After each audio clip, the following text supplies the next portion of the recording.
So কালকে আমাদের দেশের পুজো, তাই আমি বিকালে ঘুম থেকে উঠে চলে যাই আমাদের খেলার মাঠে, যেখানে বক্সগুলোকে আমাদের রেডি করা হচ্ছে। বক্স বলতে গেলে 4টি টপ এবং 4টি বেস আনা হয়েছে, আর টুইটার তো আছেই। আমি যখন গিয়ে খেলার মাঠে গিয়ে পৌঁছাই তখন হাফ বক্স রেডি করা হয়ে গিয়েছিল। এই বক্সটির নাম চ্যালেঞ্জ মিউজিক। বক্সে টুইটারই 12 পিস আনা হয়েছিল। তারপরে আমি চলে যাই মেশিনগুলোকে দেখবার জন্য। মেশিনের কাছে গিয়ে দেখি মেশিনের কানেকশনগুলো করা হচ্ছে। তারপরে আমি মেশিনের সামনে চলে যাই কি কি মেশিন আনা হয়েছে সেগুলোকে দেখবার জন্য।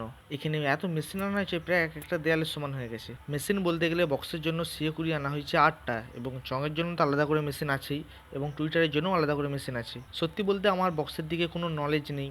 আমি যেগুলো দেখতে পাচ্ছি সেগুলো শুধু তোমাদেরকে বললাম। শুধু দেখতে পাচ্ছি অনেকগুলো মেশিন আছে, এই মেশিনের কি কাজ কি না কাজ আমি সত্যি কিছুই জানি না। তারপরে বাকি যে টুইটারগুলোকে তোলা হচ্ছিল সেগুলোকে গিয়ে দেখলাম। প্রতি বছর আমাদের দেশের পুজোতে বৃষ্টি হয়, তাই আগে থেকে মেশিনগুলোকে তিরপল দিয়ে ঢাকা দেওয়া হয়েছিল। তারপরে দেখি ওদের মধ্যে একজন কারেন্টটা তোলার জন্য খুঁটে উঠে পড়ে, যদিও এটাকে আমাদের কমিটির ছেলেরাই ওদেরকে বলেছিল বক্সের তিরপল দিয়ে যাতে না বৃষ্টিতে বক্সগুলো ভিজে যায়।